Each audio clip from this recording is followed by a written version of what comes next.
મંગલાચરણમ ચિંતા સંતાનહંતારો યત્પાદં ભુજને નવ શ્રિયાનંતાનિચાચાર્યાન પ્રણમામિ મુહુર્મુહુર્ યદનુગ્રહતો જંતુ સહ દુઃખાતિકો ભવેત તમહં સર્વદા વંદે શ્રીમદવલ્લભનંદનમ અજ્ઞાનાતિમિરાંધસ્ય જ્ઞાનાંજનશલાકયા ચક્ષુરુન્મીલિतं येन तस्मै श्रीगुरवे नमः नमामि हृदये शेषे लीलाक्षीराब्धिशायिनं लक्ष्मीसहस्रलीलाभिः सेव्यमानं कलानिधिं चतुर्भिश्च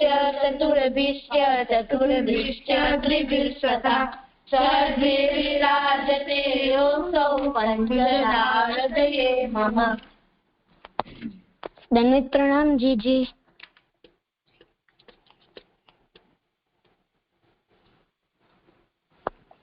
दंडवत प्रणाम जी जी।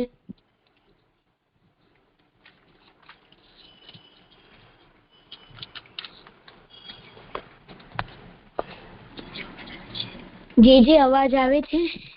आपनो अवाज नहीं आवतो।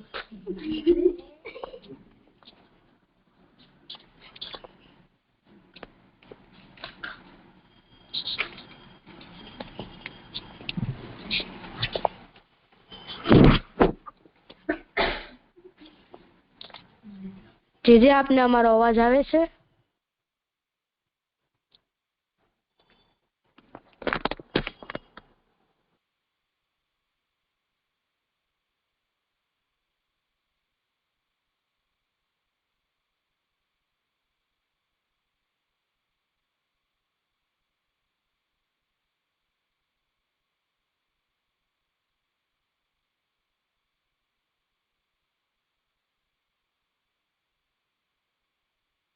राजेश जी प्रणाम जी जी। हाँ करो। हाँ दामोदरदासजी नो दामोदरदास सरसानीजी नो बीजो प्रसंग। एक दिवस श्री आचार्यजीए दमलाजीने मार्ग प्रगट कर्यो अने दमलाजीने मार्गना आरूढ़ कराव्यो अने पछी 51 वर्षे संन्यास ग्रहण कर्यो अने पछी त्यारे श्री गोसाईजीए आचार्यजीने पूछ्यो के તમે માર્ગ પ્રગટ કર્યો પણ તેમાં ઉત્સવનો શું પ્રકાર? ત્યારે આચાર્યજીએ કહ્યું ના અક્કાજીને પૂછ્યું તું ગુસાઈજીએ, ત્યારે અક્કાજીએ કહ્યું કે આ તમે દમલાજી પાસે જઈને પૂછો દમલાજીને। પછી આનાથી શીખ મળે છે કે દામોદરદાસજી ઠાકોરજીના એટલા નજીકના સેવક હતા કે અક્કાજીએ તેમને જઈને પૂછવાનું કહ્યું। આનાથી શબ્દ છે એમાં શીખ શું? એ જે શીખ ઈ જ હતી। શું હતી શીખ? જેમ કે દામોદરદાસજી હતા તે ઠાકોરજીના બહુ નજીકના સેવક હતા, એટલે તેમને બધી વાત ખબર હતી, એટલે અક્કાજીએ તેમને કહ્યું, શ્રી ગુસાઈજીને કહ્યું કે તમે દામોદરદાસજી પાસે જઈ અને પૂછો। હા હા, જો એમાં એમ સમજવું જોઈએ કે શ્રી ગુસાઈજી મહાપ્રભુજી ગુરુ છે અને એમના પુત્ર શ્રી ગુસાઈજી છે એટલે ગુરુપુત્ર થયા। દામોદરદાસજી શિષ્ય છે, તો ગુરુના પુત્ર હોવા છતાં પણ શિષ્ય પાસે શીખવા જવામાં શ્રી ગુસાઈજીને કોઈ શરમ ના આવી। તો જ્ઞાન જ્યાંથી પણ મળી શકે ત્યાંથી મેળવવું જોઈએ। એમાં આપણે આપણા પદનું કે કુલનું અહંકાર ન રાખવો જોઈએ કે અમે તો ગુરુ છીએ, બ્રાહ્મણ છીએ, દામોદરદાસ શિષ્ય છે, તો એમની પાસે અમે કેમ શીખવા જઈએ, એમને કેમ પૂછીએ। શ્રી ગુસાઈજીના મનમાં એવું અભિમાન ન આવ્યું, અક્કાજીના મનમાં પણ એવું અભિમાન ના આવ્યું। શું સમજાયું? જીજી મને એમ સમજાયું કે જ્યારે અક્કાજીએ ગુસાઈજીને કહ્યું કે તમે દામોદરદાસજી પાસે જઈને પૂછો, પણ દામોદરદાસજી તો એ તો સેવક હતા, તો ત્યારે શ્રી અક્કાજીને એમ કાંઈ અભિમાન ના આવ્યો કે અને શ્રી ગુસાઈજીને પણ એવું ન થયું કે હું આ સેવકને જઈને પૂછું? એવું કાંઈ થયું નહીં તેમને? આભાર. આનાથી શબ્દ છે આચાર્યજી એટલે શાસ્ત્રને વાંચે, પોતાના જીવનમાં લે અને પોતાના શિષ્યોને શીખવાડે, તેને આચાર્યજી કહેવાય. એ થઈ ગયું. હવે ધન્યવાદ. પ્રણામ જીજી. હા છે એ જો તૃણાવત અને કૃષ્ણ ભગવાનની લીલા, એક વાર જયારે યશોદાજી પણ આપણે તો હિન્દીમાં નક્કી કર્યું હતું ને, પાછું ગુજરાતી ચાલુ થઈ ગયો.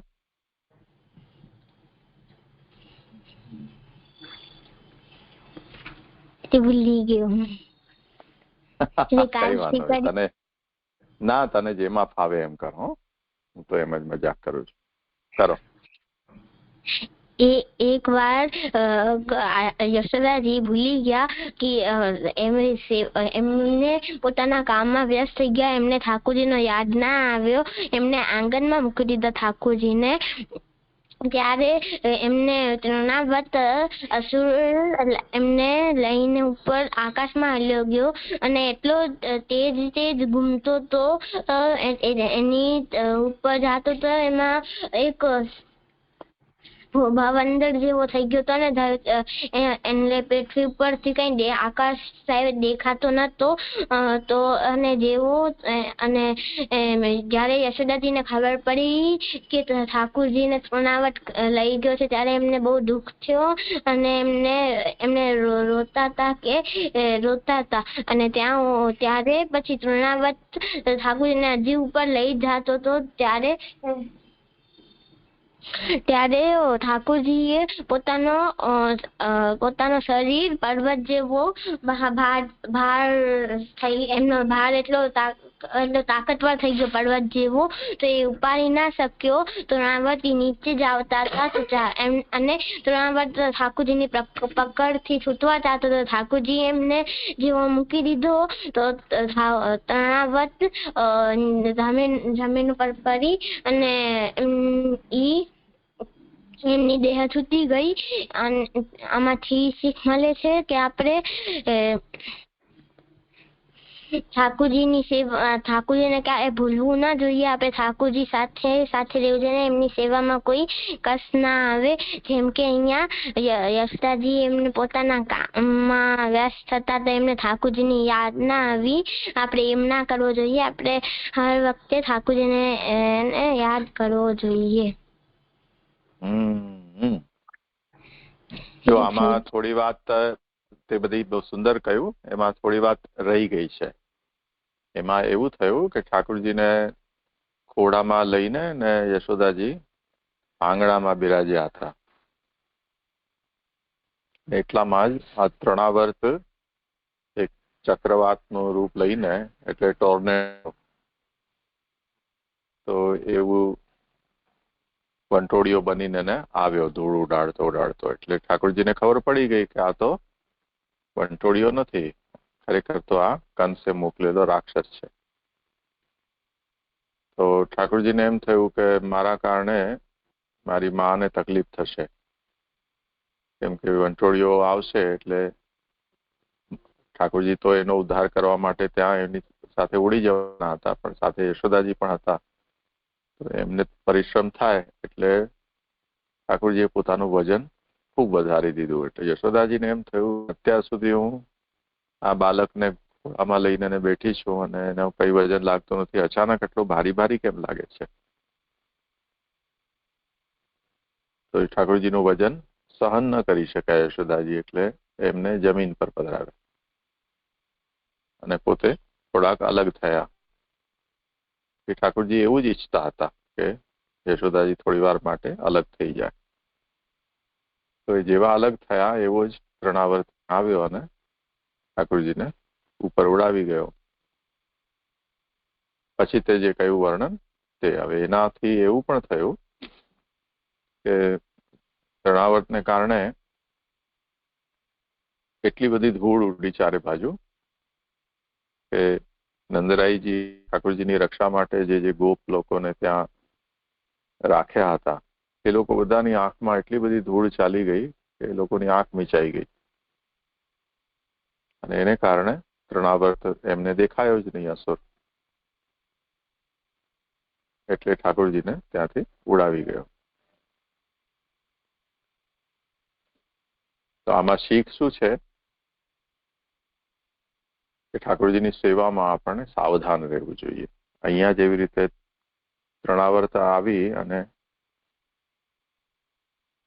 જે ગોપ હતા ત્યાં ઠાકોરજીની રક્ષા માટે એમની આંખમાં ધૂળ નાખીને ઠાકોરજીને ઉઠાવી ગયા, એવી રીતે એ તૃણાવર્ત અસુર જેવા એવા ઘણા બધા બીજા તત્વો છે કે જે તત્વો ઠાકોરજીની સેવા કરનાર છે એની આંખમાં ધૂળ નાખીને એમને ઠાકોરજીને પરિશ્રમ આપી શકે છે.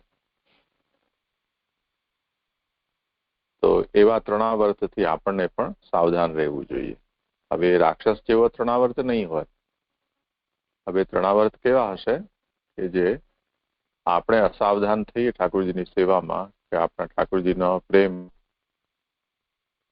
તો એ આપણા ઠાકોરજીને ખૂંચવી જાય આપણી પાસેથી. તો એવું ન થાય એટલા માટે સાવધાનીથી ઠાકોરજીની સેવા કરવી જોઈએ.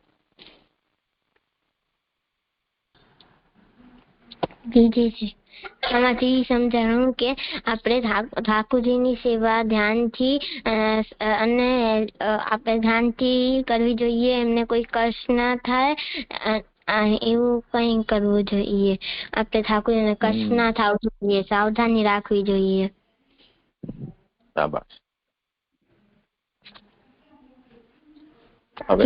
કીર્તન કર્યું છે. હે, બહુ સારું. સંભળાવ. પ્રગટી નાગરી રૂપ નિધાન, પ્રગટી નાગરી રૂપ નિધાન, પ્રગટી નાગરી રૂપ નિધાન, પ્રગટી નાગરી રૂપ નિધાન. देखी देखी बूझत जो परस्पर, नहीं त्रिभुवन में आन, प्रगटी नागरी रूप निधान. देखी देखी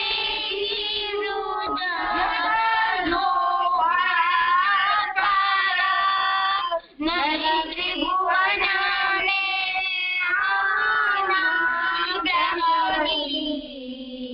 नागरी रूप निधान.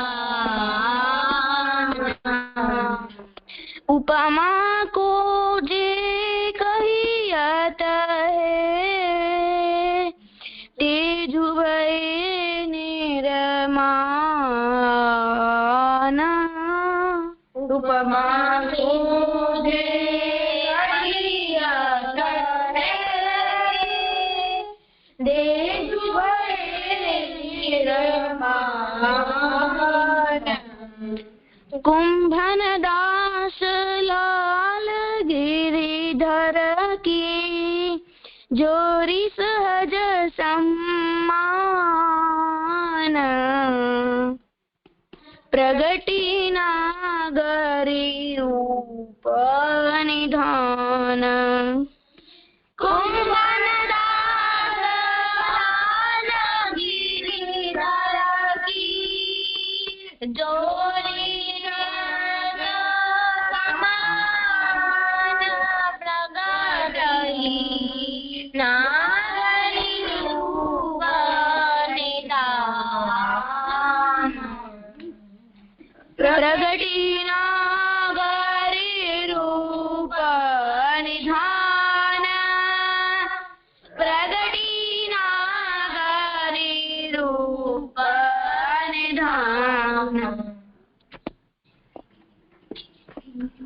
એ થઈ ગયું. બહુ સુંદર, બહુ સરસ કર્યું. રમો હવે, ચાલો.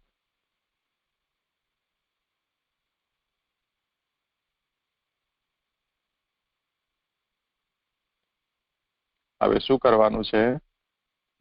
જે હું કરું. હા, કર. જે આપણે કાલે પહેલા શ્લોકમાં આપણે મુખ્ય શ્રોતા જોયા હતા કે મુખ્ય શ્રોતા કેવા હોય, એની કેરેક્ટરિસ્ટિક્સમાં શું હોય. તો એ આપણે કાલે મુખ્ય શ્રોતાનું નિરૂપણ કર્યું હતું. તો એમાં આપણે કીધું કે જેનું મન શ્રી કૃષ્ણમાં ખૂચી ગયું એટલે કે ચોંટી ગયું હોય તે ભક્તિવર્ધિની ગ્રંથમાં કયા પ્રમાણે પ્રભુમાં આસક્તિની હદ સુધી પહોંચ્યો હોય એને લૌકિક અને વૈદિક વ્યવહાર બધા બાધકરૂપ લાગ્યા અને પ્રભુ પ્રત્યે વ્યસન દશાની શરૂઆત થઈ હોય તેવા ભગવદ્ ગુણગાન અને શ્રવણમાં ઉત્તમ મુખ્ય શ્રોતાજન છે. તો એ આપણે મુખ્ય શ્રોતા જોયા હતા. તો એમાં આપણે જોયું હતું કે જેમ ભક્તિવર્ધિની ગ્રંથમાં એ વાત બતાવી હતી કે ભક્તિ માર્ગમાં ભગવાનમાં સ્નેહ વાળો હોય, સ્નેહનો પણ અલગ અલગ ભગવાનમાં જે સ્નેહ વાળો હોય તો એના પણ અલગ અલગ પ્રકાર છે. તો ભક્તિવર્ધિની ગ્રંથમાં એ વાત સમજાવી છે કે જ્યારે સ્નેહ થાય છે ત્યારે રાગનો વિનાશ થાય છે. સ્નેહ જે છે તે ધીરે ધીરે પોતાના એરિયા સંકુચિત કરે છે, એટલે વધારતું જાય છે, આપણા મનને સંકુચિત બનાવે છે. જેમ જેમ જે ક્ષેત્રમાં આપણો સ્નેહ વધતો જાય છે તેમ તેમ તે ક્ષેત્રમાં આપણું મન સંકુચિત થાય છે કે એમાં બીજાને આપણે પ્રવેશ કરવાનો અવસર જ ન રહે. એટલે કે જે વસ્તુમાં આપણો સ્નેહ વધી જાય છે, આપણું મન સંકુચિત થઈ જાય છે, તો પછી એના સિવાય એની કોઈ બી વસ્તુ આપણા મનમાં બીજી કોઈ પણ વસ્તુ એન્ટર નથી કરી શકતી. આમ આવી રીતે આપણું મન સંકોચાઈને એક જગ્યાએ સ્થિર થઈ જાય છે.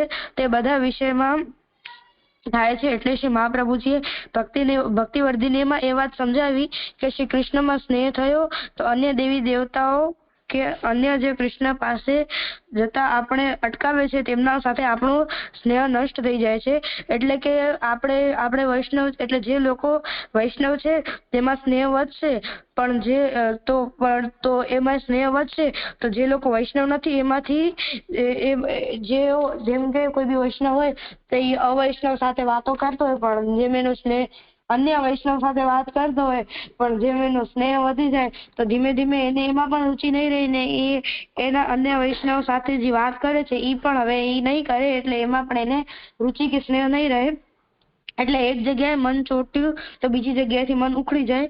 લોકમાં યદી છે તો સ્નેહ બદલે. જેમ કે આપણે લોકની વાત કરીએ તો એમાં આપણે સ્નેહ બદલે છે, એક જગ્યાએ રહેતો નથી. આપણે ફ્રેન્ડ જેવી રીતે આપણે કોઈ એક વખત એક ફ્રેન્ડ સાથે વાત કરીએ પછી બીજી વખત, પણ અહીંયા આ વિષયમાં એમ નથી, પણ અહીંયા અલૌકિક બાબતનો વિચાર કરીએ છીએ તો એમાં શ્રી કૃષ્ણમાં જો મન ચોંટી ગયું, સ્નેહ થયું, તો શ્રી કૃષ્ણ સિવાય બધી વસ્તુમાંથી મન ઉખડી જશે.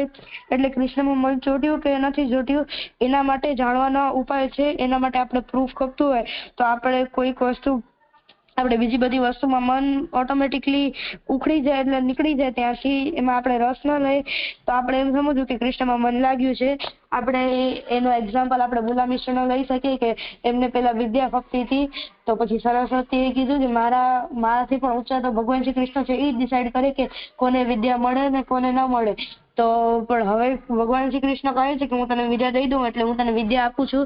તો ત્યારે ભૂલા મિશ્રે કીધું કે હવે મને વિદ્યા નથી જોતી, પણ હવે મને સ્વયં શ્રી કૃષ્ણ જ જોઈએ છે. એટલે એમનું પેલા વિદ્યામાં સ્નેહ હતો પણ એમનો વિદ્યામાંથી સ્નેહ ઉખડી ગયો, એટલે એનાથી એવું પ્રૂફ થાય છે કે એમનો ભગવાન શ્રી કૃષ્ણમાં સ્નેહ ચોંટી ગયો. તો બીજે બધેમાંથી મન ઉખડીને ભગવાનમાં લાગી ગયું છે તો શ્રી કૃષ્ણનો એટલે આપણે શ્રી કૃષ્ણમાં સ્નેહ છે એ વાત અહીંયા પ્રૂફ થાય છે. કોઈને આ જાતનો શ્રી કૃષ્ણમાં સ્નેહ છે એને કઈ તો એની પછી રુચિ અરુચિ બધું કૃષ્ણમાં સ્નેહ પછી બધું ચેન્જ થઈ જશે. જેમ કે ઈ ક્યાંક ગયો તો ક્યાંક બાજુમાં સોંગ્સ વાગે છે તો બીજા બધા બોલિવૂડના સોંગ્સ વાગે છે, પણ એને હવે શ્રી કૃષ્ણ સાંભળવા હોય તો એ કહેશે કે કાં તમે સોંગ બંધ કરી દો ને, તમને એટલું જ સાંભળવું હોય તો તમે ભગવાન શ્રી કૃષ્ણ રિલેટેડ સોંગ એટલે ભગવાન શ્રી કૃષ્ણના એવા ભક્તિના સોંગ વગાડો, એટલે ભજન કે એવું બધું વગાડો. પણ તો પણ એ નહીં માને તો એ ત્યાંથી હાલ્યા જશે ને કામ બંધ કરી નાખશે.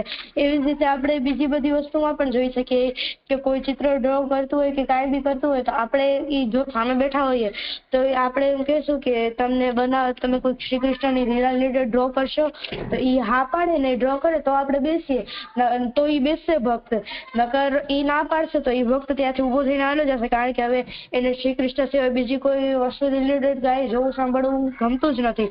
તો આજે આ જે શ્રવણ ઉત્સુકતા છે કે શ્રવણ રુચિ એમાં સબ્જેક્ટ આપણને ડિફાઇન થઈ ગયો છે કે આ શ્રવણ ઉત્સુકતાનો સબ્જેક્ટ શ્રી કૃષ્ણ જ છે, એટલે શ્રી કૃષ્ણ સિવાય એને કંઈ સાંભળવું કે ગમતું નથી. તો જેમ સ્નેહ આસક્તિ અને વ્યસન આમ લેવલ્સ હોય છે તેવી રીતે શ્રવણ રુચિમાં પણ ઉત્સુકતાના લેવલ્સ હોય છે. તો અગર આપણે ભગવાનમાં સ્નેહ થયો છે તો ભગવાનના અલાવા અન્ય વિષય ચાલતો હશે તો આપણે સાંભળી લઈએ. આપણે અગર જો સ્નેહ હશે તો આપણે સાંભળી લઈએ કે બીજો કોઈ ચિત્ર થતો હોય તો જોઈ લઈએ, આપણે હાલી જાય, આપણે આટલો વાંધો ના આવે. પણ અગર આપણે આસક્તિ હોય કે બીજું આસક્તિ હોય તો આપણે બીજું કંઈ પણ સાંભળતા હશું કે જોતા હશું તો તે આપણે નહીં ગમે, આપણે તે સહન નહીં કરી શકીએ. તો શ્રી કૃષ્ણની ભક્તિથી જેનું મન શ્રી કૃષ્ણમાં ગેલો થયો છે એટલે વિક્ષિપ્ત થયો છે એવા જે ભક્તો છે એમની સ્થિતિ એવી છે કે કૃષ્ણ સિવાય બીજા કોઈ કાર્યમાં એમની રતિ એટલે કે પ્રેમ આસક્તિ સ્નેહ હવે રહી નથી. એટલે ભક્તિવર્ધિની ગ્રંથમાં જેને આસક્તિના લક્ષણ બતાવ્યા છે તે કક્ષાની આ વાત છે. તો કૃષ્ણમાં મન આસક્ત થયું તો કૃષ્ણ સિવાયનું બીજું બધું જ પ્રતિબંધક લાગે છે. આ જે શ્રોતા છે તે કૃષ્ણ રસથી વિક્ષિપ્ત થયેલો મનવાળો છે તો એનો મન શ્રી કૃષ્ણ સિવાય બીજું કોઈ વસ્તુ વાત સાંભળવા એ તૈયાર હોતો નથી. તેમાંથી એ બધી વસ્તુમાંથી એટલે તે રતિવર્ધિત છે. કૃષ્ણ સિવાય કાંઈ બીજામાંથી એનું મન ઉખડી જાય છે તો પછી કૃષ્ણ સિવાય બીજું શું, એટલે કે કોઈક એવો પ્રશ્ન થાય કે કૃષ્ણ સિવાય બીજું શું કે એમાંથી એનું મન ઉખડી જાય તો કૃષ્ણ સિવાય લોક છે, વેદ છે, એ બધીમાંથી એનું મન ઉખડી જાય છે. તો એ બધા વિષયો છે એમાંથી એનું મન ઉખડી જાય છે. તો એટલે લોક અને વેદમાં જેને હવે આનંદ આવતો નથી, પહેલા એમને લોક ને વેદમાં આનંદ ન હોતો, કૃષ્ણ રસ એમને થયો છે તેથી તેમને લોક અને વેદ એમને તુચ્છ લાગે છે. એટલે એ બધા વિષયોનો શ્રવણ કરવામાં પણ એમની રુચિ નથી રહી. એટલે એવા જે શ્રવણોત્સુક કૃષ્ણનો શ્રવણ કરવા ઉત્સુક છે એ મુખ્ય શ્રોતા છે. એવું સમજાયું. હા, ઠીક છે. ભક્તિને કંઈ કહેવું છે? જે કાલે આપણે આનો આજે શ્લોક કર્યો તો એનો મુખ્યતાનો જે એની ક્રાઇટેરિયા હતી એની મુખ્યતાની એ આપણે જોઈ હતી કે જે એમાં આપણે એવું જોયું હતું કે જે શ્રી કૃષ્ણના ભક્ત છે એટલે કે એમાં આપણે સ્નેહ અને આસક્તિ સૌથી પહેલા આ બે વસ્તુ જોઈ હતી. તો સ્નેહ એટલે ચીકણું, એટલે કે આપણે સિમ્પલ ભાષામાં કહીએ તો જે ચીકણું હોય એટલે આપણું પહેલો તો સ્નેહનો મતલબ થાય કે આપણું મન ચોટી જાય. તો એ જે વસ્તુ આમ ચીકણી હોય એનામાં આપણે ચોટી જાય, જેમ કે પાણી આમ ઢોળાઈ જાય તો એ તો જલ્દીથી સુકાઈ જાય છે, પણ જે ઘી કે કંઈ પણ એવું ચીકણું પદાર્થ આમ તેલ એવું કંઈક પાણી આપણે ઢોળાઈ જાય તો એ જલ્દીથી નીકળતું નથી. એટલે અને અગર કોઈ તરફથી જાય તો એના પર ચોટી જાય છે એવી રીતે. તો સ્નેહ એવું છે તેને શાસ્ત્રમાં સ્નિગ્ધ કહેવામાં આવ્યું છે. તો આવો સ્નેહ અને બીજો આસક્તિ એટલે કે આસક્તિ એટલે ચારે તરફ પૂર્ણ રીતે, અને સક્ત એટલે લાગી જવું. તો આપણું મન ચારે તરફથી કોઈ પર લાગી જાય. તો આપણે જેમ એક્ઝામ્પલ આપ્યો તો કે આપણે જેમ પાર્સલને રેપ કરીએ તો સેલોટેપથી ચારે તરફથી રેપ કરીએ તો એ ક્યાંયથી પણ આમ નીકળે નહીં. તો એવી રીતે ચારે તરફથી જેનો મન લાગી જાય તો પેક થઈ જાય તો એવી રીતે એને આસક્તિ કહેવાય છે. તો હવે સ્નેહ અને આસક્તિનો ભેદ એટલો છે કે સ્નેહ હોય તો એનામાં જેમ આપણે એક્ઝામ્પલ આપ્યું તો કે રોટલી ને પૂરી વાળો, કે કોઈને પેલા રોટલી ભાવતી હોય ને પછી એમને પૂરી ભાવવાનું સ્ટાર્ટ થાય તો કોઈકના હવે એટલે કે કોઈ કોઈકના ઘરે અગર કોઈ જાય એમના રિશ્તેદાર, તો પછી પહેલા એમને પૂરી ભાવતી હશે તો એમને દીધી, તો પછી એમણે કહ્યું તમને પહેલા પૂરી ભાવતી હતી ને, તો પછી જેને ભાવતી હતી, જે ખાવા બેઠો છે, એ એમ કહેશે કે મને પૂરી પહેલા ભાવતી હતી, હવે મને રોટલી ભાવે છે, પણ હવે પૂરી છે નહીં તો વાંધો નથી, હું રોટલી ખાઈ લઈશ. તો એ સ્નેહ છે. એટલે કે જેમ પંચીએ પણ એક્ઝામ્પલ આપ્યું કે જે અહીંયા બીજો ગીત હાલતો હોય તો એ આપણે એને એમ ચલાવી લે કે બીજો ગીત ચાલતું હોય તો એ આમ એમ ના ઊભો ન થઈ જાય કે એમ ના કરે કે સહન કરી લે, પર જે એને સ્નેહ કહેવાય. અને આસક્તિ વાળો કે જેને એને સહન ન થાય, અગર એને જે વસ્તુ ભાવે છે, જેમ કે એને પૂરી ભાવતી છે, અગર પૂરી ના હોય તો કે હું જમીશ જ નહીં, એવી રીતે, તો એને આસક્તિ સમજવાનું. તો પછી આવી રીતે આ બે વસ્તુ જોઈ, તો એનામાં જે આપણે શ્રી કૃષ્ણમાં જે સ્નેહ થઈ જાય છે, આપણે શ્રી કૃષ્ણમાં જે સ્નેહ અને આસક્તિ વાળા લેવલ સુધી પહોંચી જઈએ છીએ, એવું ભક્તિવાદીની ગ્રંથમાં કહ્યું એ પ્રમાણે એ લક્ષણ સુધી પહોંચી જઈએ છીએ, તો પછી જે લોક અને વેદ છે એ આપણે પ્રતિબંધક લાગે છે. એટલે કૃષ્ણ સિવાયની વસ્તુ એટલે લોક અને વેદ, તો એ લોક અને વેદ આપણે પ્રતિબંધક લાગે છે.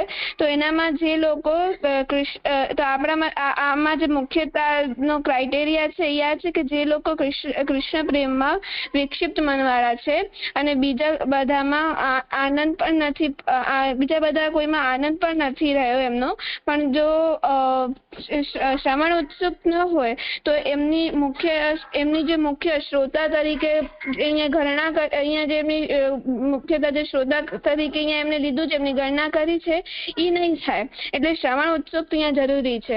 અને આગળના બધા શ્લોક જે આવશે એનામાં પણ આ શ્રવણ ઉત્સુકમાં જ મહાપ્રભુજી થોડાક આમ વધારે અને ઓછું આમ એવી રીતે કેટેગરીને સમજાવશે, જે મને એવું સમજાયું હતું. હા, સારી વાત.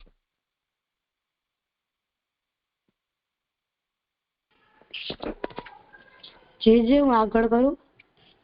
હા, કરો. જે ભક્તિ માર્ગીય મધ્યમાધિકારી શ્રોતાનો સ્વરૂપ.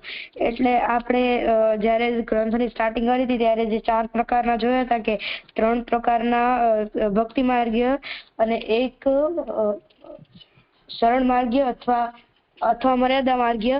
જે ભક્તિ માર્ગીયના બીજો પ્રકાર છે મધ્યમ અધિકારી, એનું આ શ્લોકમાં વર્ણન કરવામાં આવ્યું છે. તો એના કેરેક્ટરિસ્ટિક્સ, એનું સ્વરૂપ કેવું હોય એ આ શ્લોકમાં વર્ણન કરવામાં આવ્યું છે. વિક્લીન મનસો યેતુ ભગવત સ્મૃતિ વિહવલાહ અર્થૈક નિષ્ઠાસ્તે ચાપી મધ્યમાહ શ્રવણોત્સુકાહ.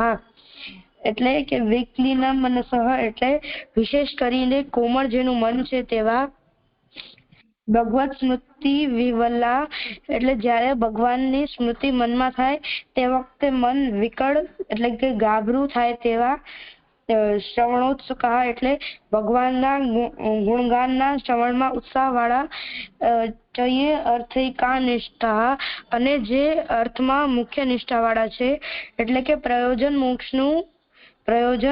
મોક્ષનું પ્રયોજન અથવા બીજી રીતે કૃતાર્થ થવાનું પ્રયોજનમાં જેની નિષ્ઠા છે તેવા તે અપી મધ્યમઃ એટલે કે તે મધ્યમ શ્રોતા છે. તો જે મને આમાંથી એવું સમજાયું કે જેવી રીતે પહેલા શ્લોકમાં આપણે જોયું કે જેનું શ્રી કૃષ્ણમાં મન વિક્ષિપ્ત એટલે કે ચોંટી ગયું છે, એનું લોકવેદથી એને કોઈ હવે લેવા દેવા નથી. એને લોકવેદનું કાંઈ હોય તો એને સાંભળવું ગમતું નથી, એને કાંઈથી સહન નહીં થાય. એને ખાલી પ્રભુને જ રિલેટેડ બધું એ સાંભળે ને એમાં એને રુચિ છે. તો એના વગર બીજું કઈ હોય તો એને હાલે નહીં. તો તે મુખ્ય શ્રોતા જોયા હતા. પણ આમાં આ શ્રોતા એવા છે કે જે આ ભગવાનના ગુણગાનના શ્રવણમાં એનો ઉત્સાહ હોય છે. એટલે કે તેમનામાં પણ તે કોમળ, જેનું પ્રયોજન મોક્ષ હોય છે, જે મોક્ષકામી હોય છે, પણ તે મોક્ષના પ્રયોજનથી જ પણ એટલે ઇનડાયરેક્ટલી, ડાયરેક્ટલી નહીં પણ ઇનડાયરેક્ટલી પણ તે ભગવાન શ્રી કૃષ્ણના જ શ્રવણમાં ઉત્સુક હોય છે. તો તે અહીંયા એ ભગવાન શ્રી કૃષ્ણના શ્રવણમાં તેની નિષ્ઠા હોય છે. તો એવાને અહીંયા મધ્યમ શ્રોતા તરીકે આમાં ઓળખાવ્યા છે. તો જે મધ્યમ શ્રોતા છે તેનું ભગવાન ગુણગાન ત્યાં વાગતું હશે તો તે અગર જો સાંભળશે તો તેના મન પર તે અસર કરશે ને એના પર એનું ચેન્જીસ પણ એના થોડા ઘણા જોવા મળશે. પણ એ લોકો મુખ્ય શ્રોતાની જેમ સહન નહીં કરી શકે એવું નથી. એ લોકોને ચાલી જાય કે બીજું કઈ વાગતું હોય તો સ્નેહ ટાઈપ આપણે કહી શકીએ એવા શ્રોતાઓ મધ્યમ શ્રોતાઓ છે જે મને એવું સમજાય.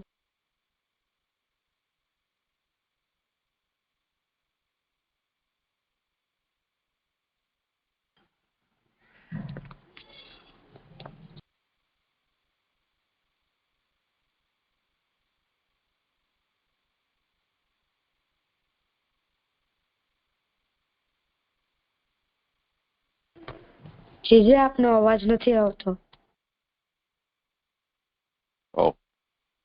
હા, હવે આવે છે. જી હું એ કહી રહ્યો હતો કે જેમ જલભેદ ગ્રંથમાં આપણે એ વાત જોઈ કે એક કેટેગરી શ્રી મહાપ્રભુજી ડિફાઇન કરે છે. માનો કે સ્થિર જલ, કૂવાનું કે તળાવનું કે વહેતું જલ, ઝરણાનું હોય કે નદીના રૂપમાં હોય કે લહેરાતો મહાસાગર, આ એક મેજર કેટેગરીઝ થઈ. પછી એની સબ કેટેગરી એટલે કૂવા, તો કૂવાના કેટલા પ્રકારો હોય તે જ રીતે નદી, તળાવ, સાગર એના જેટલા પ્રકારો હોય તે. તો જે થોડા ઘણા ચેન્જીસ એમાં જો આપણે એના ગુણોની અંદર કે એના લક્ષણોમાં આપણે લાવી દઈએ તો એક જ કેટેગરીની બીજી બધી સબ કેટેગરીઝ છે આપણને મળી જાય.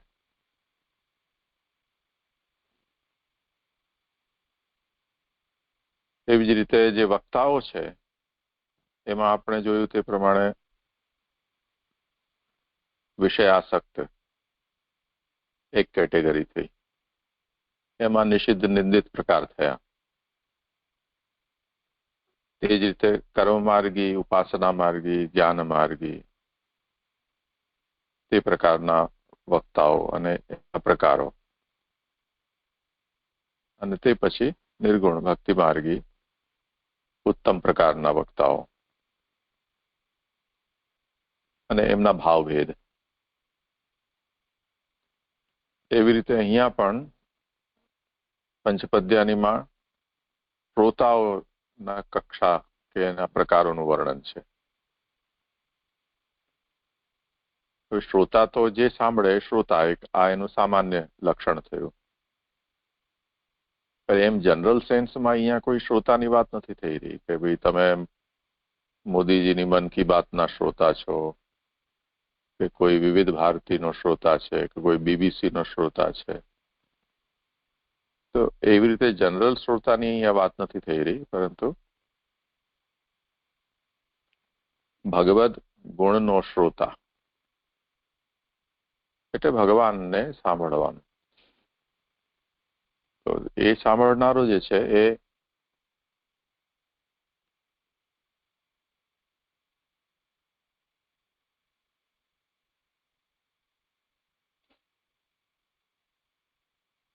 એમાં આપણે જેમ જોયું કે જ્ઞાન માર્ગી અને કર્મ માર્ગી વક્તાઓનું નિરૂપણ પંચપદ્યાનીમાં થયું,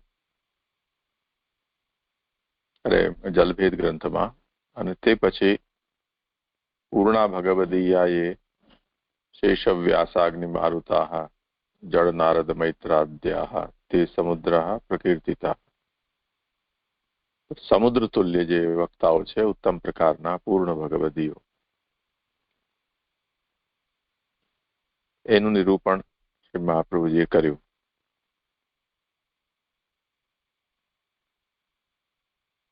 વક્તાઓના નિરૂપણમાં આટલા બધા પ્રકારો ગણાવવાનું કારણ એ હતું કે જે વ્યક્તિ શ્રોતા બનીને જઈ રહ્યો છે એનો મતલબ એ છે કે એને બીજાની ગરજ છે. જો પોતે જ એટલો સેલ્ફ સફિશિયન્ટ હોય, પૂર્ણ હોય, જેને બીજા કોઈની સાંભળવાની જરૂરત જ ન હોય, કોઈને પૂછવાની જરૂર ન હોય, તો એને વક્તાની પણ આવશ્યકતા નથી. પણ જ્યારે પોતામાં પૂર્ણતા નથી, અધૂરો છે, બીજાની એને ગરજ છે, એ સ્થિતિમાં જે કંઈ પણ એની રુચિનો વિષય હોય તેને વિષયમાં કંઈ પણ કોઈ બોલતું હશે તો એ સાંભળવા બેસી જશે. પણ એને એ કેવી રીતે ખબર પડશે કે એને જે સાંભળવાનું છે એ બોલનાર એનું જે વક્તવ્ય છે એને લાભકારી થશે કે નુકસાનકારક થશે કે ટાઈમ વેસ્ટ કરવાનું થશે, એનો પ્રભાવ એના મન ઉપર શું પડશે એનો નિર્ણય કેમ કરશે?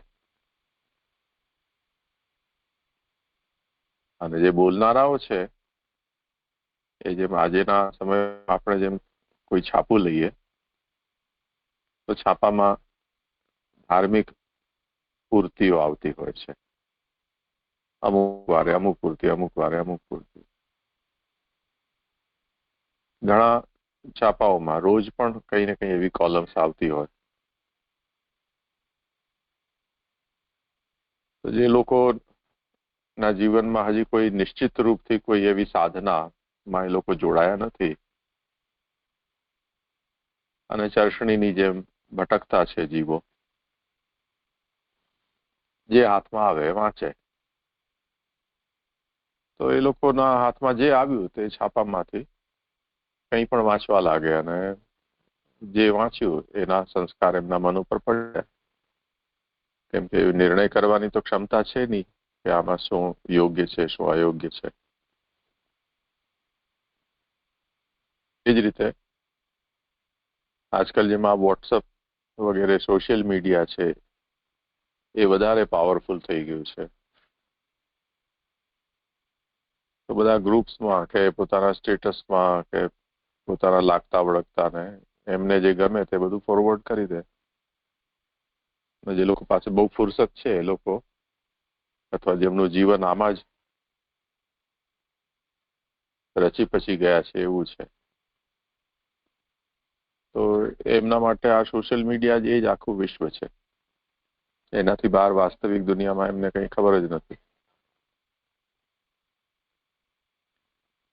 તે સોશિયલ મીડિયાની અંદર જે વસ્તુ આવી રહી છે એ કચરો એમના મગજમાં ભરાતો રહે, સારું પણ હોય, ખરાબ પણ હોય. જે લોકો ટેલિવિઝન ને આવું બધું જોતા હોય એ લોકોને દરેક પ્રકારની ચેનલ્સ આવતી હોય એમાંથી 24 કલાક કોઈને કોઈ વક્તાઓ, ધાર્મિક ક્ષેત્ર હોય તો ધાર્મિક, ન્યૂઝ ચેનલ હોય તો 24 કલાક ન્યૂઝ ચેનલ ચાલે. એમાં સારું પણ હોય, ખરાબ પણ હોય.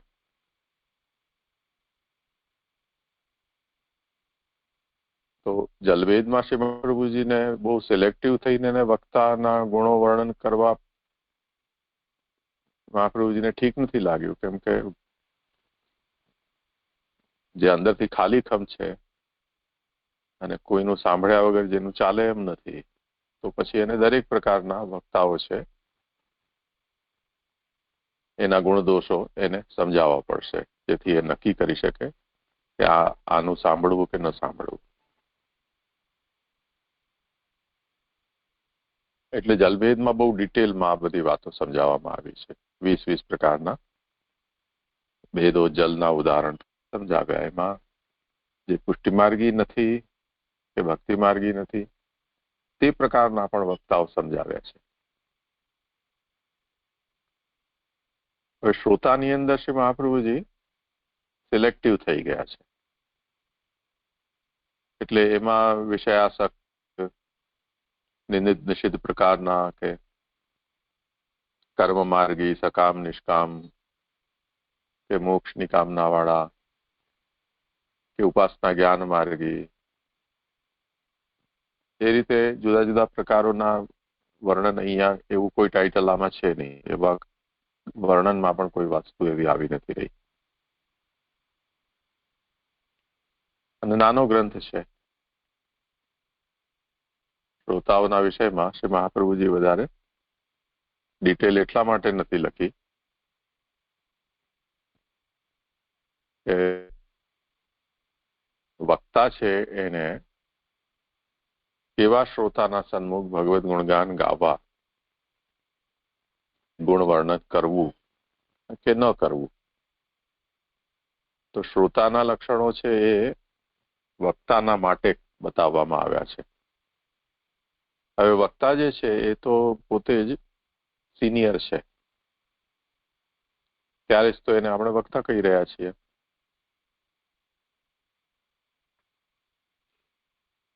તો એ સિનિયર હોવાને કારણે અને એક્સપર્ટ પણ હોવાને કારણે શ્રોતાની કક્ષા એને તરત જ સમજમાં આવી શકે.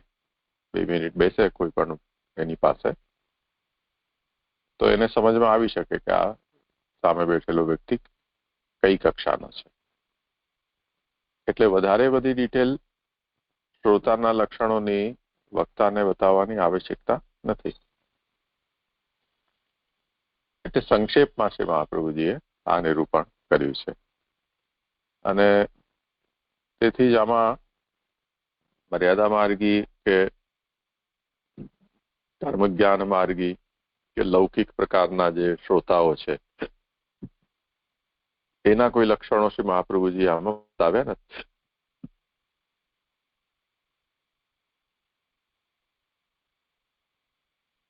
તો જુઓ કે મેજર જે કેટેગરી છે અહીંયા એ ભક્તિ માર્ગી શ્રોતાની જ છે. એમાં ભક્તિ માર્ગમાં પણ જો આપણે બ્રોડલી આપણે જોઈએ તો જેટલા દેવી દેવતા છે એ બધા જ દેવી દેવતાઓના ભક્તિ માર્ગ છે. એટલે શિવ ભક્તિનો કે શક્તિની ભક્તિનો કે અત્યારે જેમ ગણેશજી ચાલી રહ્યા છે તો ગણેશજીની ભક્તિનો, જે જેમના ભક્તો છે એમની એમના ઇષ્ટ દેવતાની અંદર ભક્તિ છે. પરંતુ એ બધાને અહીંયા જે મહાપ્રભુજી ફરીથી નથી લેવા માંગતા.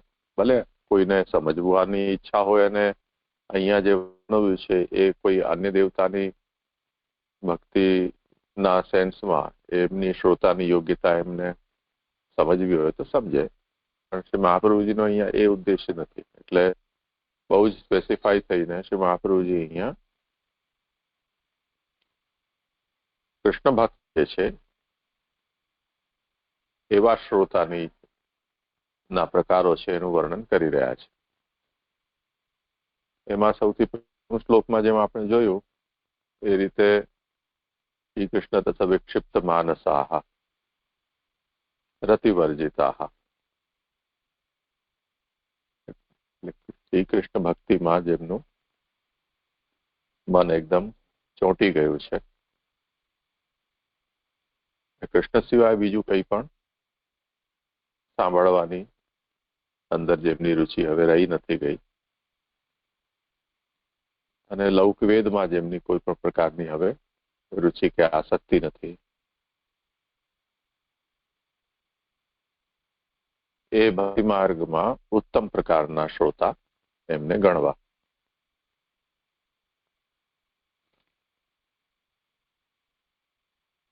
એટલે ભગવત કથા શ્રવણ કરવાનો કે ભગવદ વાર્તાનું વાંચન કરવાનો અવસર હોય તે વખતે એના માટેનો જે સમય આપણે નિશ્ચિત કર્યો છે તે પ્રમાણે એને મુખ્યતા આપીને પોતાના બીજા બધા કાર્યો છે એ કાર્યો પતાવી દે અથવા તો તેના પછીના સમયમાં કરે.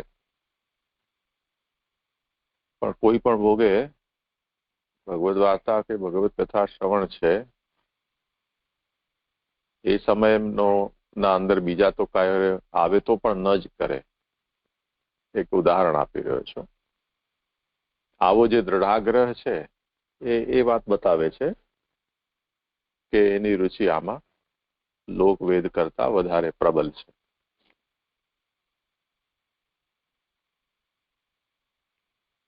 જેનું ઉદાહરણ મેં ગઈકાલે તમને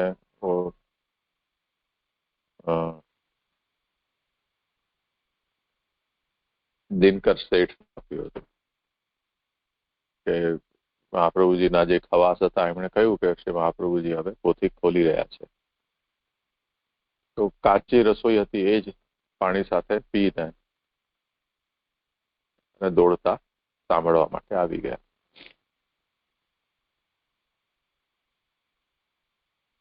તે જ રીતે મહાપ્રભુજીના એક જલગડિયાનો પણ એ પ્રસંગ છે કે જે પરમાનંદદાસજીના કીર્તન સાંભળવા માટે અડધી રાત્રે બધું કાર્ય સંપન્ન કરી અને ત્રિવેણી સંગમ તરીને એને પાર કરીને બીજે કાંઠે જઈને પરમાનંદદાસજીના કીર્તન સાંભળતા. તો આ ઉત્કટ રુચિ એમની પ્રકટ છે એમ દેખાય છે.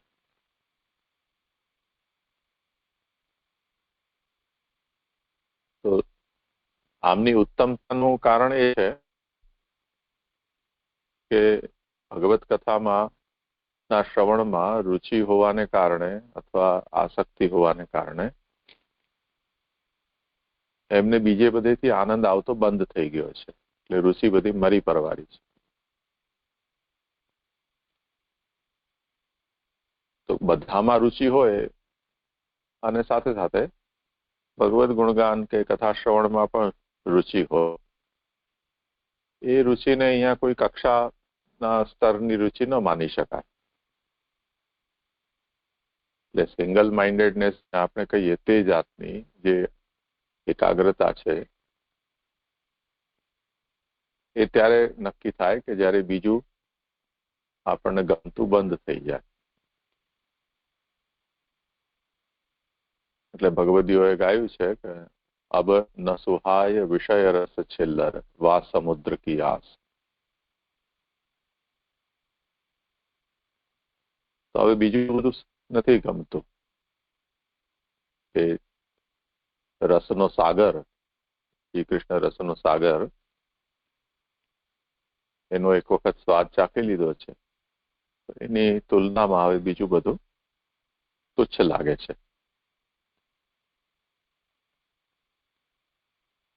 તો એને અહીંયા ઉત્તમ શ્રોતા કહ્યા છે. એટલે કૃષ્ણ ભક્તિ ના આ પથિકો છે અને એમાં જે શ્રવણોત્સુકતા છે તો એ બે રીતે ઉત્સુકતા થઈ. એક તો શ્રવણમાં ઉત્સુકતા અને બીજું કૃષ્ણ રસ સિવાય બીજું કંઈ જ સાંભળવાની ઈચ્છા ન હોવી. આ બે વાત જો એક સાથે આવી રહી છે તો ઉત્તમતા આપોઆપ સમજાય છે. હવે અહીંયા શ્રી મહાપ્રભુજીએ એ વાતની કોઈ સ્પષ્ટતા કરી નથી કે આપણે જેમ શરૂઆતમાં જોયું હતું કે શબ્દનિષ્ઠ, અર્થનિષ્ઠ, કે શબ્દ અને અર્થ બંનેમાં નિષ્ઠાશીલ, અને ચોથો શ્રવણમાં પણ એટલો બધો ઉત્સુક નહીં.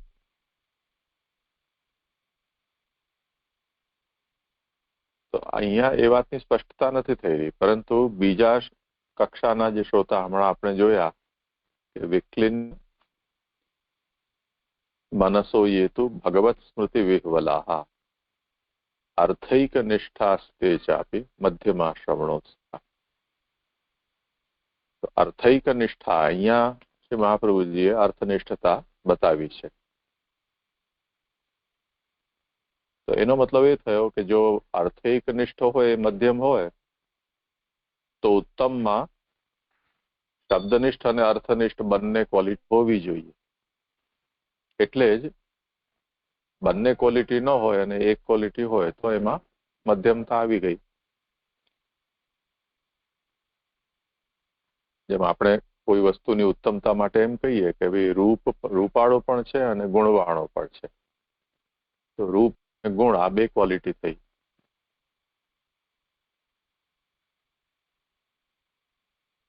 કોઈ વસ્તુના વિષયમાં એમ કહીએ કે હા ગુણ તો ઘણા બધા છે પણ રૂપના ઠેકાણા નથી.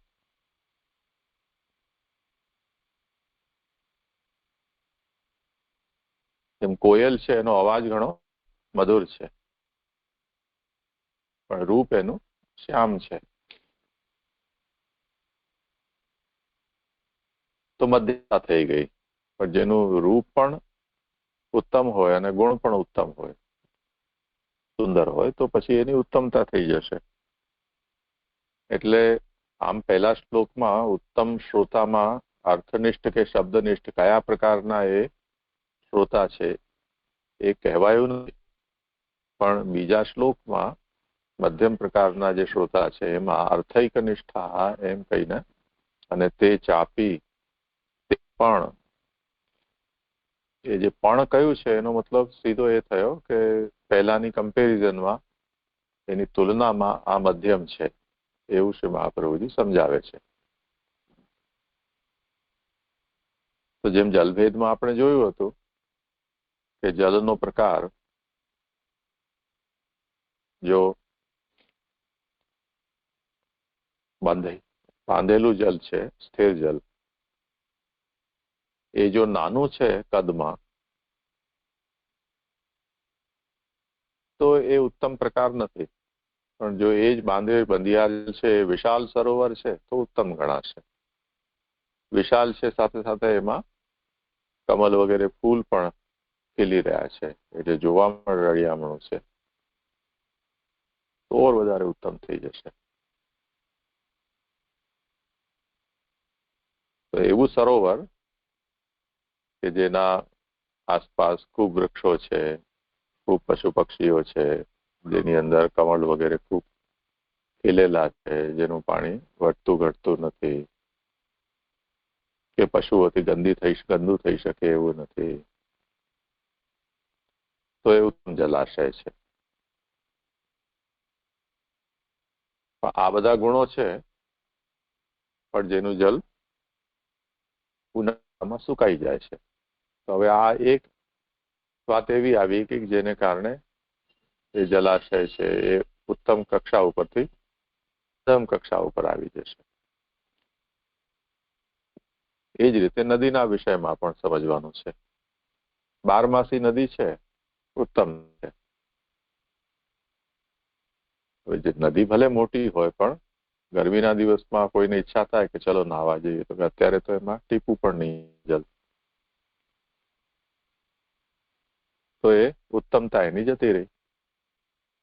એવી રીતે અહીંયા પણ એ વાત સમજવાની છે કે વિક્લિન્ન મનસો યેતુ ભગવત સ્મૃતિ વિહ્વલાહ અર્થૈક નિષ્ઠાસ્તે ચાપી મધ્યમાં શ્રવણોત્સુકા. અર્થૈક નિષ્ઠ છે, એનો મતલબ શબ્દનિષ્ઠ નથી, માત્ર અર્થનિષ્ઠ છે. તો એનો મતલબ જે ઉત્તમ છે એ શબ્દનિષ્ઠ અને અર્થનિષ્ઠ બંને હોવા જોઈએ, એટલે જ એ ઉત્તમ છે. બીજું ભગવત સ્મૃતિ વિહ્વલાહ, એટલે પ્રભુની યાદ આવે છે ભગવાનની, ત્યારે વિહ્વલતા એમના અંદર આવી જાય છે, એટલે એમનું હૃદય ભરાઈ જાય છે. વિરહ ઠાકોરજીનો યાદ સતાવે છે એમને. તો સ્મૃતિ જ્યારે થાય ત્યારે જ, બાકીના સમયમાં નહીં. એમ નાના બચ્ચાને આપણે કોઈ મૂકીને જાય આપણે પાસે, આવીએ છીએ કલાકમાં, જ્યાં સુધી એનું મન રમકડામાં લાગેલું છે ત્યાં સુધી એમને મા બાપ યાદ નથી આવતા. જેવા યાદ આવે તો એ રડવા લાગી જાય. તો સ્મૃતિ વિહ્વલ થયો હોય.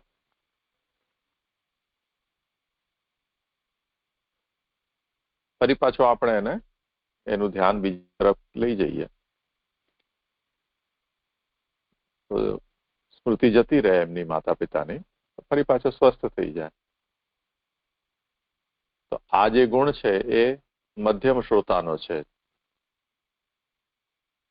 તો એના અગેન્સ્ટ ઉત્તમ શ્રોતામાં આપણે એ વાત આપોઆપ સમજી લેવી પડશે કે ઉત્તમ પ્રકારનો શ્રોતા છે એ સદા વિહ્વલ રહે છે.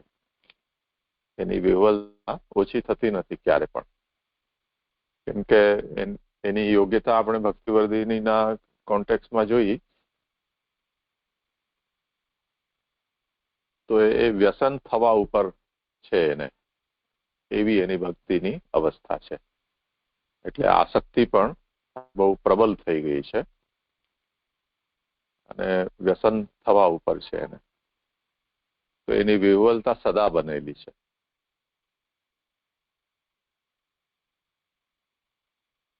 બીજી વસ્તુ આપણે એમાં એ જોઈ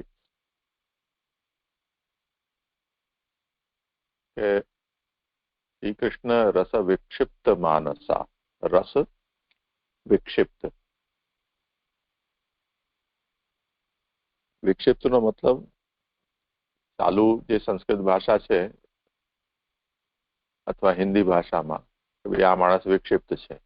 વિક્ષિપ્ત છે એનો મતલબ ગાંડો છે, ઠેકાણા વગરનો.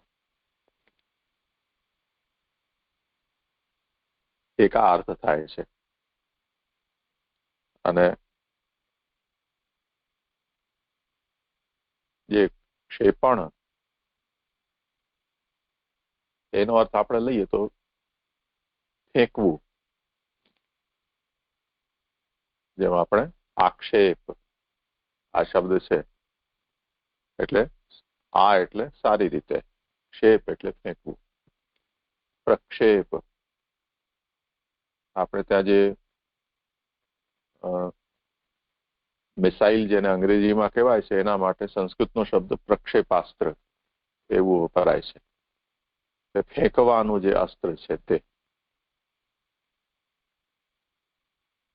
તો વિક્ષેપ, પ્રક્ષેપ, આક્ષેપ આ રીતે એના ઉપસર્ગ બદલવાથી બને છે. તો શ્રી કૃષ્ણ રસ વિક્ષિપ્ત માનસ એટલે શ્રી કૃષ્ણનું રસ એટલે શ્રી કૃષ્ણ ભક્તિ. કૃષ્ણ ભક્તિમાં જેનું મન વિક્ષિપ્ત છે. તો ચાલુ ભાષામાં આપણે એનો અર્થ જોયો કે જેનું મન ભક્તિમાં ઘેલું થઈ ગયું છે, ગાંડો ઘેલો થઈ ગયો છે, સુદબુધ ખોઈ ગયો છે, કૃષ્ણ સિવાય કંઈ સૂઝતું નથી, બેબાકડો થયેલો છે. અને ક્ષિપ્તનો બીજો અર્થ થાય છે એનું મન એની અંદર ઘૂસી ગયું છે, ચોંટી ગયું છે. તો આ જે વસ્તુ છે એ એની દ્રઢતા બતાવે છે. એટલે કોઈની અંદર ફિક્સ થઈ જવું. ફિક્સ થવું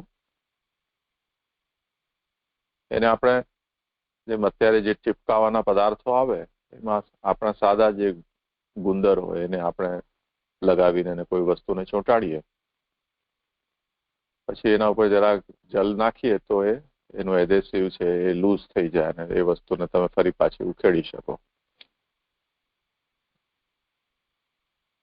તો આ જે ચીટકવું છે એ એટલી દ્રઢતા નથી એમાં. જેમ આજકાલ એરલડાઇટ છે કે એમસીલ છે કે ફેવિફિક્સ ને આવા બધા જે સ્ટ્રોંગ નેચરના એડહેસિવ આવે છે એ બહુ સ્ટીકી હોય છે. એટલે એની એડવર્ટાઇઝમાં પણ એવું પેલા આવતું હતું કે બહુ ચપટી વગાડતો હતો તો એને આ આંગળી ઉપર ફેવિફિક્સ લગાવી દીધું, ચપટી વાગતી બંધ થઈ ગઈ, ચોંટી ગઈ છે આંગળી.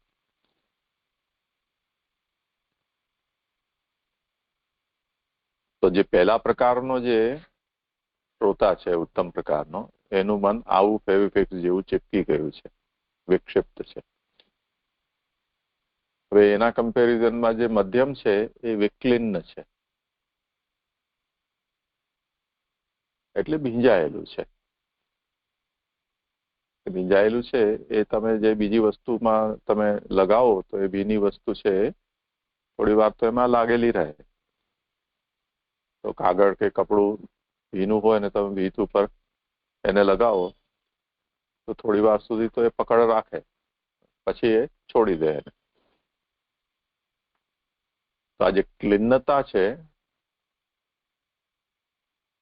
એ વિક્ષિપ્તતા અને વિક્લિન્નતા આ બેમાં એટલો તફાવત છે.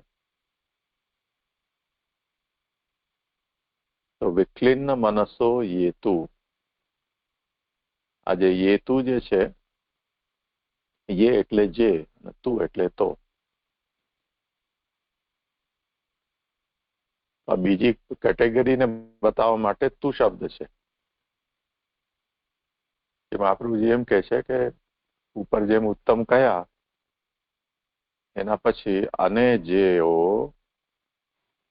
એમનું મન વિક્ષિપ્ત તો નથી પણ જેમનું મન વિક્લિન્ન છે, તો આ એક બીજી કેટેગરી બતાવી દીધી. અને વિક્લિન્નતા અને વિક્ષિપ્તતામાં જે ભેદ છે, એટલે એને જે પોઈન્ટ જે ડિફરન્સ કઈ રીતે સમજવો એને શ્રી મહાપ્રભુજી આ બે શબ્દથી સ્પષ્ટ કર્યું. તો હવે જુઓ, વિક્લિન્ન મનસ્તો હેતુ, જેમનું મન વિક્ષિપ્ત નથી પણ વિક્લિન્ન છે.